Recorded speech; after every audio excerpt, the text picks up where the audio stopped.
London has a coffee problem. You can pay £2 for a coffee, you can pay £6 for a coffee. And genuinely, nobody's telling you is the extra £4 worth it. You're paying 4 times the amount for a drink that, in a blind taste test, most people can't tell apart from a £2 McDonald's espresso. But by the end of this video, you will. So today we're going to test that. 3 coffee, 3 price points, and 1 honest answer. This coffee costs £2, this one costs £4, and this one costs a whopping £6. Let's dial the in. Welcome to Home Only. I am Vish. I'm not a barista, but I am a home coffee lover. I am on the hunt for the best coffee, not just in London, but in the world.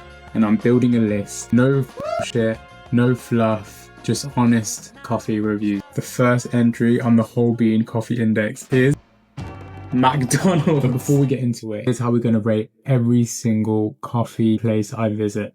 5 categories, 50 in total. 1, coffee quality. Category 2 is beans and origin. Category 3 is atmosphere. Category 4, is it value for money?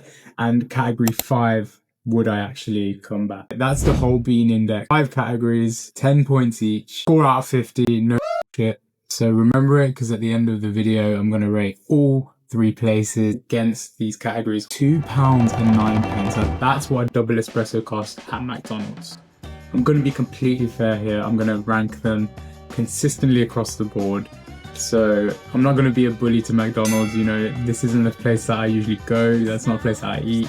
But I think it's a great starting point. It's accessible, it's worldwide. I think a lot of you would actually drink this coffee or may have tried this coffee or would be interested to know about this coffee a little bit more. What does £2 actually taste like? Let's get into it. So this is kind of crazy. I want to be honest, it's not disgusting.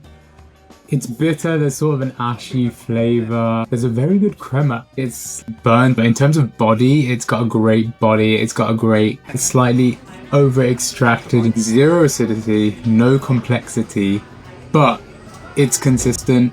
I did actually go back here the day after, a different branch in London, and it was exactly the same. Safe bet, and to be honest, it's warm.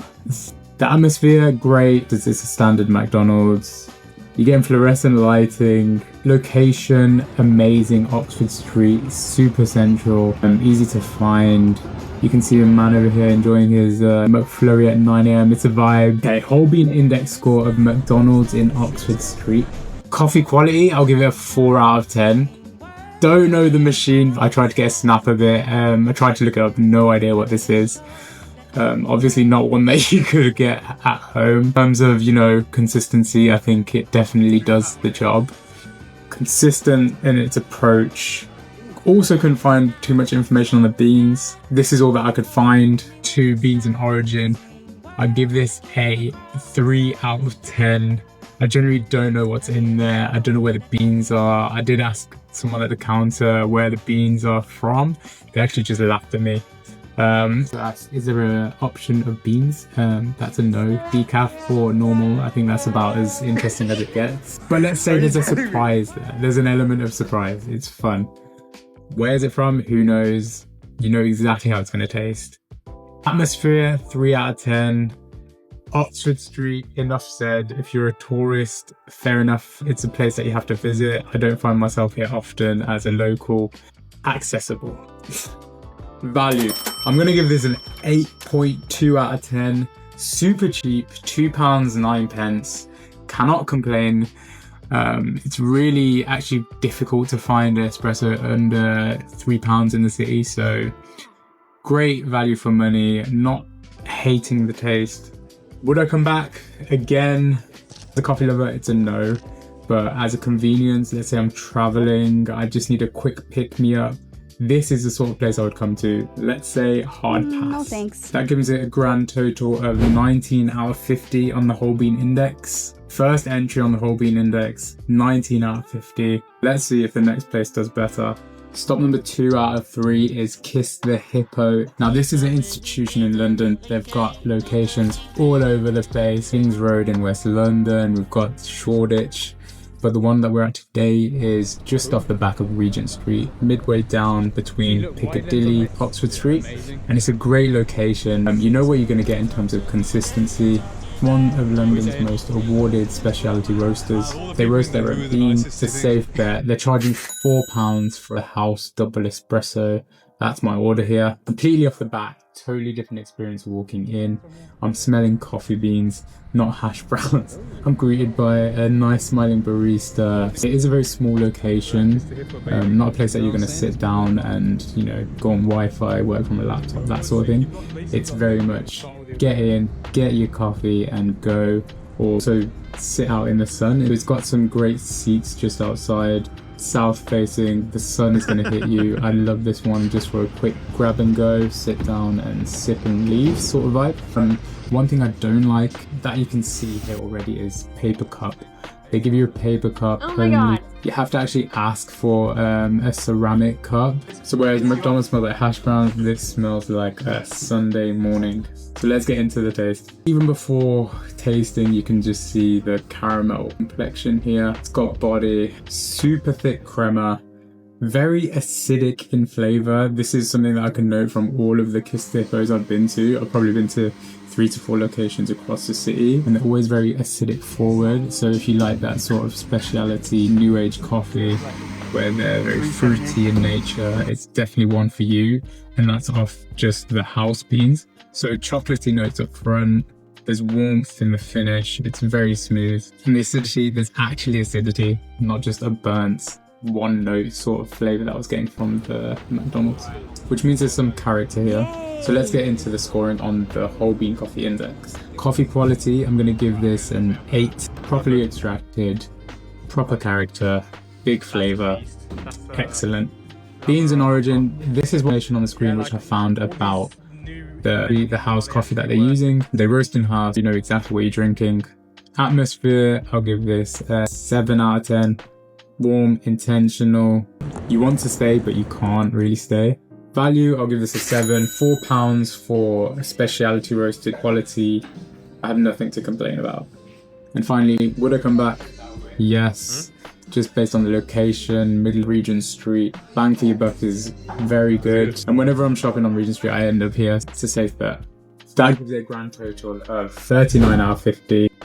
That is 20 more points above McDonald's. So you can really see where the value is coming from. That's what £2 extra gets you in terms of coffee quality in London. Let's go to the final spot. Here we are, just around the corner. Off the back of Carnaby Street, you'll find Nagare Coffee. I think it's Nagare, I'm not sure. Correct me in the comments. And today we're paying £6. That's triple the first location. So from £2 to £4, we're now at £6 for a double espresso. That's the most expensive coffee of the 3 today. So let's get into it. So what is Nagare? Nagare is all about Japanese minimalism. Single bean origin, a good introduction to specialty coffee in London. The kind of place where everything is intentional. The cup, the ceramic, the pour, the bean, the temperature, the setting, the ambiance, everything sort of woven into this Japanese minimalism feel. And I love it. Do you see that? So the extraction from the barista, they know exactly what they're doing. So let's get into the taste of this recipe. Flavor, wow. All I can say is wow. And I don't say that lightly, like it's incredibly clean. So all the information of the bean I have is on the screen. It's a light roast, it's fruity, it's acidic. You can definitely get some complexity in terms of notes. So I was getting flavors of bergamot, a bit of orange peel. Some of you were about, but that's what I'm getting, and I can get that from espresso. A lot of people say you can't get too many complex notes from espresso. These are all the filter drinkers, but I'm getting a really nice, you know, citrusy, acidic, lingering sweetness, which I love. So I'd say this is the kind of coffee that, you know, you really want to sit down, enjoy, take your time, relax. And honestly, at £6, I'm kind of expecting a lot from this, and I wasn't disappointed. So let's get into the whole bean index. Coffee quality, I'll give this a 9, almost perfect in terms of it's got complexity, balanced. Beans and origin, again, I'm going to give this a 9. Single origin, traceable, sustainable, crazy enough atmosphere. I'm again going to give it a 9. I'm a sucker for Japanese interiors, you know, that whole wabi-sabi interior. Then they're sort of nailing that, you know, the wood, the white, the carefully curated list of ceramics. It's honestly one of the most considered design language locations I've been. And this across their locations, they've got one on Bankside, like by South Bank. They've got one just by Spitalfields, and they all have this consistent, really curated aesthetic I know a lot of people love, and that's one of the reasons I go back. It's a great spot for sitting down reading. They don't kick you out. You can turn up with a laptop. They're really friendly staff. Importantly, value. Let's get into this one. This one's a big one. At £6, £6 is real money. We're talking half a lunch. Maybe an actual full lunch if you're outside London, but half a lunch you're paying. Nearly the same price as a pint. I don't drink, but that's what I've heard. Value, I'll give it a 6 out of 10, just because I'm not one that's going to be paying £6 for espresso on a regular basis. But when I do, this is a sort of flavour and complexity that I'm looking for. So I'd be happy to spend this maybe once every couple months. I may just stick to the standard house beans here just for the vibe, but then if it's a special occasion, you know, I want to try something new on this rotating espresso speciality list that they have, I would come back. Number 5, would I come back? Yay. Yes, absolutely yes.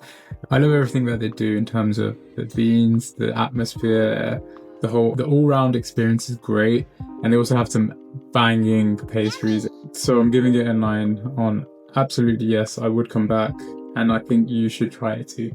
That's giving a grand total of 42 out of 50. But let's do a quick recap. On the board, from McDonald's at 19, Kiss the Hippo 39, and Nagare at 42. There's a winner, which is Nagare, but it's not a clear winner. The winner is Nagare by 3 points. Here's what I actually think. Kiss the Hippo may be the best value cup that you can get, but the difference between a 40 and a 42, is that worth the £2 in your pocket? Think about how much that is over daily coffees for a month. That's a lot of money, what it is to be exact. And McDonald's came in stronger than I was expecting. So that's the end of the first episode of the Whole Bean Index, ranking every coffee shop in London. Every cafe I visit goes on the list. And eventually my goal here is to rank every coffee in London with a search of the best coffee in the world. Things. If you drink coffee full stop, this list is for you. But I really need your help. Where should I go next? Do you agree with my ratings? Let me know in the comments. Drop your name or your favourite coffee shop in the comments. I'll try and come by. Best cafe suggestions, get a visit in episode 2. Whole bean only, and remember, let's dial the f*** it.